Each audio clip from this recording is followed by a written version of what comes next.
Assalamualaikum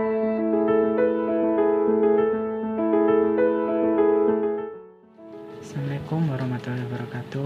Hai teman-teman, kami dari kelompok 11 akan mempresentasikan materi tentang perencanaan penulisan karangan ilmiah. Jadi simak terus ya. Di sini saya akan menjelaskan pengertiannya. Yang pertama, tulisan ilmiah adalah naskah yang membahas suatu masalah tertentu atas dasar konsepsi keilmuan tertentu dengan memilih metode penyajian tertentu secara utuh, teratur, dan juga konsisten. Ilmiah artinya mempunyai sifat keilmuan. Suatu karya tulis, apakah itu berbentuk laporan, makalah, buku, maupun terjemahan, baru dapat disebut ilmiah apabila memenuhi 3 syarat, yakni yang pertama, isi kajiannya berada pada lingkup pengetahuan ilmiah. Yang kedua, menggunakan metode ilmiah atau cara berpikir ilmiah. Dan yang ketiga, sosok penampilannya sesuai dan memenuhi persyaratan sebagai suatu tulisan keilmuan. Dalam kegiatan ilmiah tercermin adanya proses kerja yang menggunakan metode keilmuan yang ditandai dengan adanya argumentasi teoritik yang benar serta dukungan fakta empirik. Kegiatan ilmiah dapat berupa yang pertama, penelitian atau research, yang kedua, pengembangan atau development, dan yang ketiga, evaluasi atau evaluation.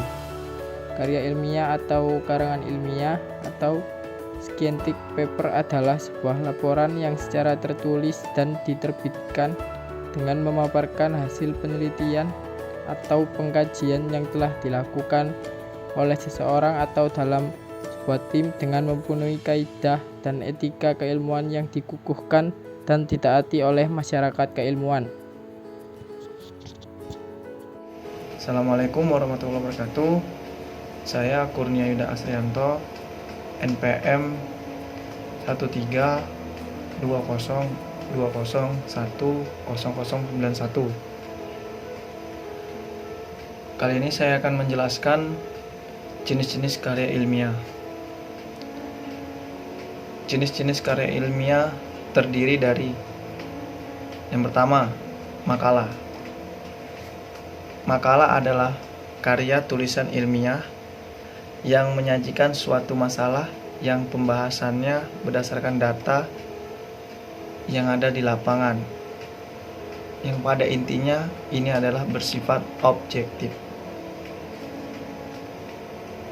Yang kedua,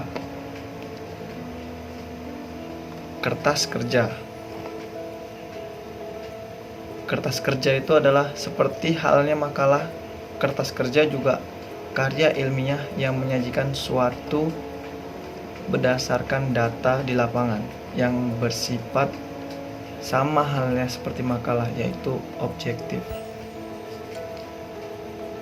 Yang ketiga, laporan penelitian. Laporan penelitian adalah menyampaikan hasil penelitian yang telah kita lakukan sesuai dengan ketentuan yang ditetapkan berdasarkan jenis dan tujuan penelitian tersebut. Kemudian yang keempat ini adalah skripsi. Skripsi adalah karya tulis ilmiah yang memukamakan pendapat penulis berdasarkan pendapat orang lain yang didukung oleh data dan fakta yang baik berdasarkan penelitian langsung dan secara tidak langsung. Yang kelima adalah tesis. Tesis adalah karya ilmiah yang sifatnya lebih mendalam daripada skripsi. Jadi dia agak sedikit berbeda antara skripsi dan tesis. Tesis akan mengungkapkan pengetahuan baru yang diperoleh dari penelitian itu sendiri. Nah, itu dia bedanya tesis dan skripsi. Kemudian yang terakhir, yang keenam, disertasi.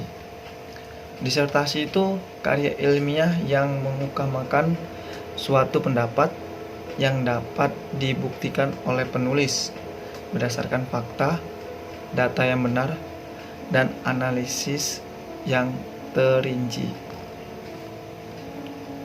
Jadi ini adalah karya ilmiah yang sangat mengutamakan data kebenaran dengan analisis dia sangat terinci.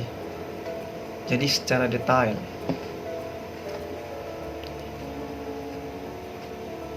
Kemudian kali ini saya juga akan menjelaskan tujuan karya ilmiah. Tujuan karya ilmiah itu ada 5. Yang pertama, memberi kejelasan. Yang kedua, memberi komentar atau penilaian. Yang ketiga, memberi saran. Yang keempat, menyampaikan sanggahan. Yang kelima, membuktikan hipotesa atau pemikiran sementara. Nah, jadi dijabarkan ini semua itu ya seperti kita membuat seperti karya kita sendiri.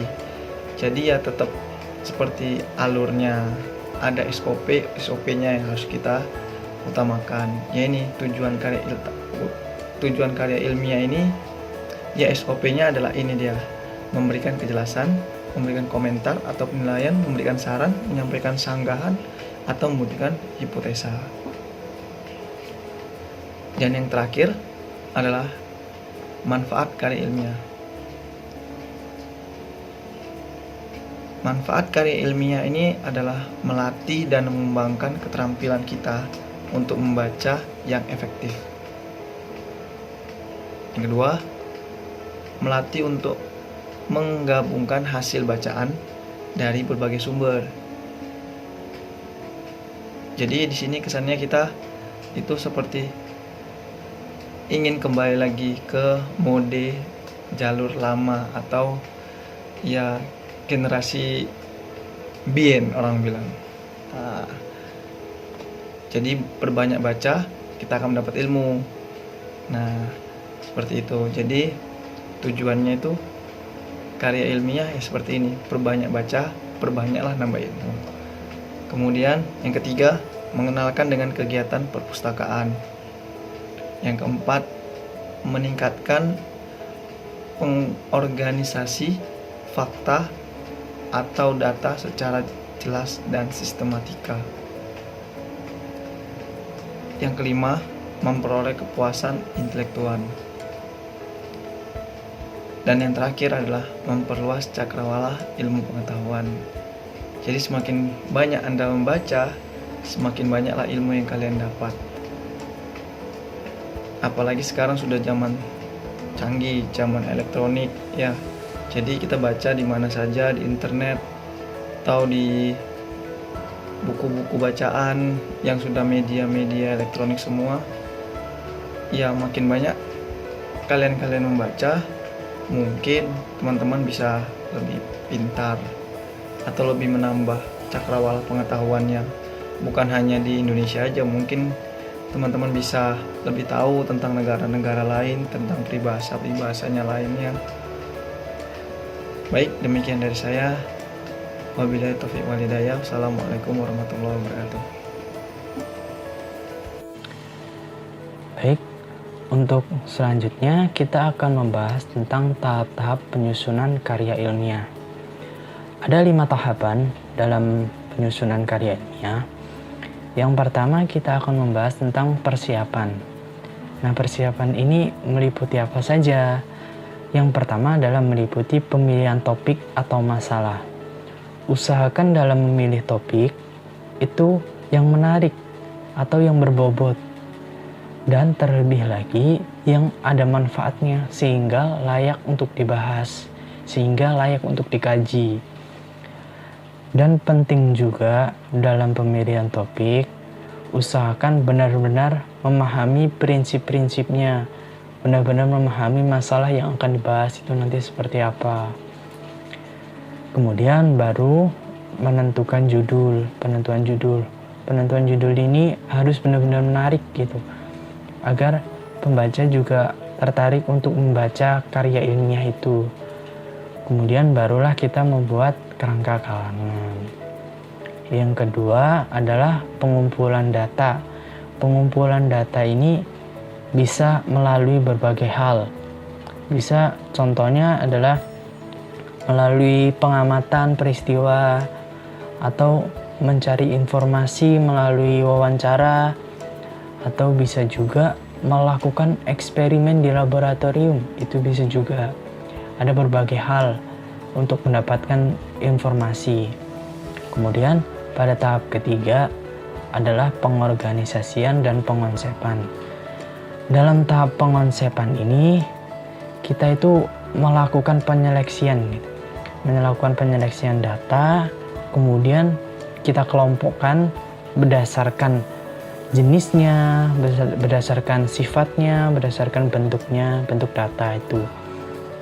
Kemudian setelah kita konsep itu, kita melakukan pemeriksaan. Nah, dalam pemeriksaan ini atau bisa dikatakan juga pada tahap pemeriksaan kita melakukan peninjauan ulang. Kita tinjau ulang apakah bahasanya memang sudah sesuai tata letaknya, atau paragrafnya itu mungkin ada yang belum pas. Kita buat seefektif mungkin lah agar bisa pembaca itu jelas untuk membaca karya ilmiah kita. Kemudian yang terakhir adalah penyajian. Nah, dalam penyajian peneliti itu sudah siap untuk menyusun karya ilmiah untuk dibaca untuk orang lain. Nah, berarti agar bisa dibaca oleh orang lain, agar bisa jelas, kita harus menggunakan bahasa yang sesuai dengan EYD atau ejaan yang disempurnakan. Nah, kita tinjau lagi, mungkin ada kata-kata yang tidak sesuai, kita tinjau lagi agar bisa dibaca dengan efektif. Seperti itu. Selanjutnya, saya akan menjelaskan tentang konvensi karya ilmiah. Sebelum itu, mari kita ketahui apa sih konvensi karya ilmiah itu.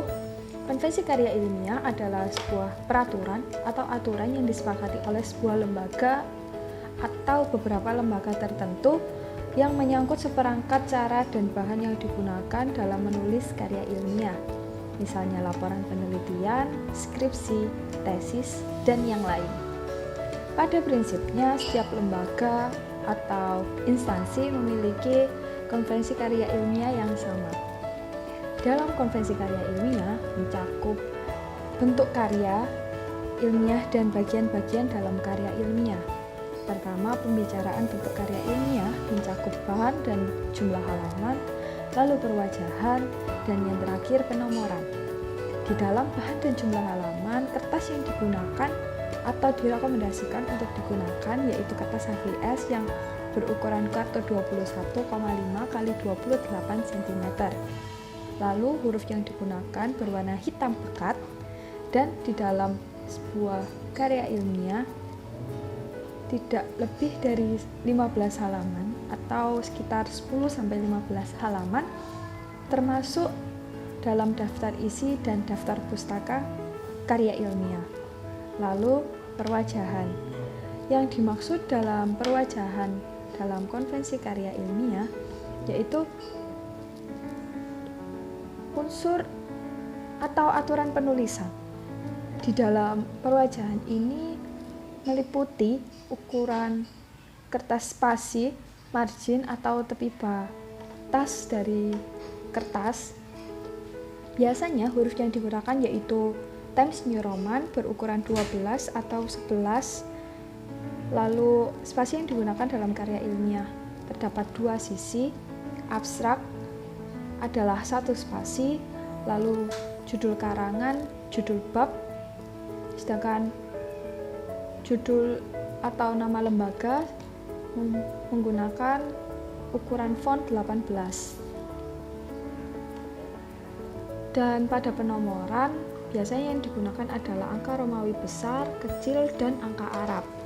Halaman judul, daftar isi, daftar tabel, daftar grafik, serta daftar bagian skema menggunakan lambang-lambang Romawi yang diletakkan di bagian bawah kertas atau di bawah tulisan karya ilmiah tepat di tengah.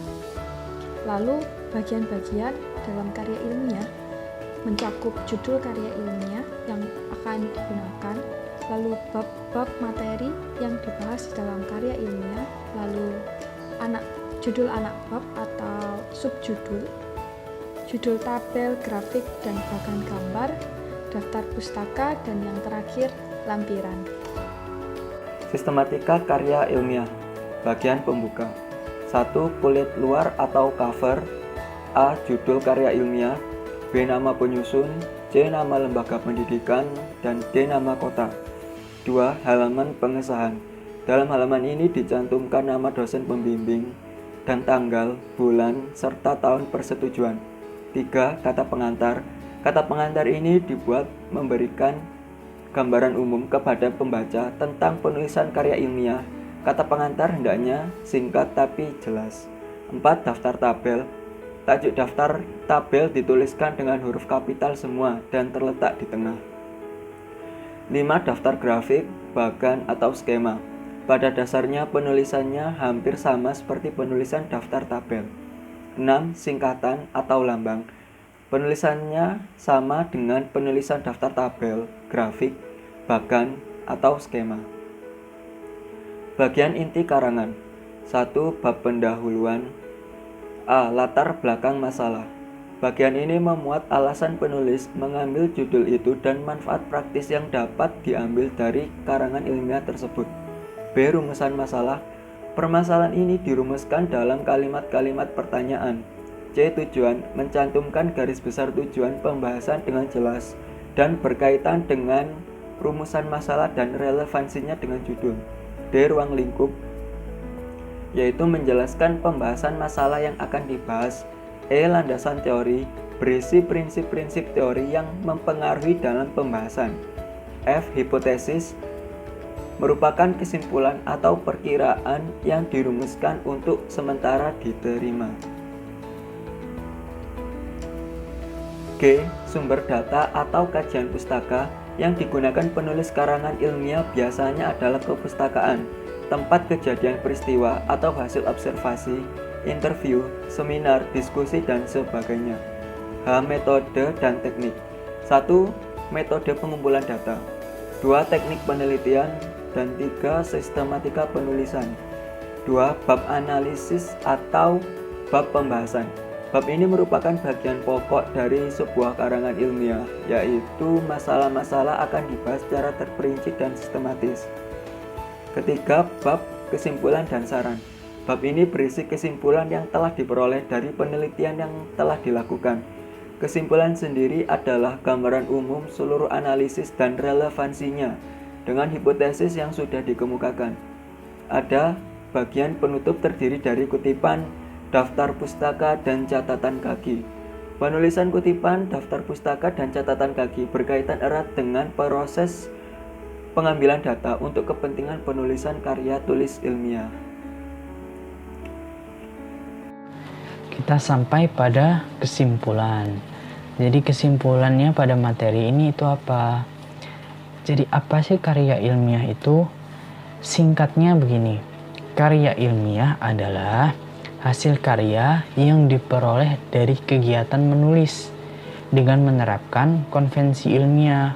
Penulisannya itu berdasarkan logika, data, dan fakta di lapangan. Jadi sesuai dengan apa yang terjadi.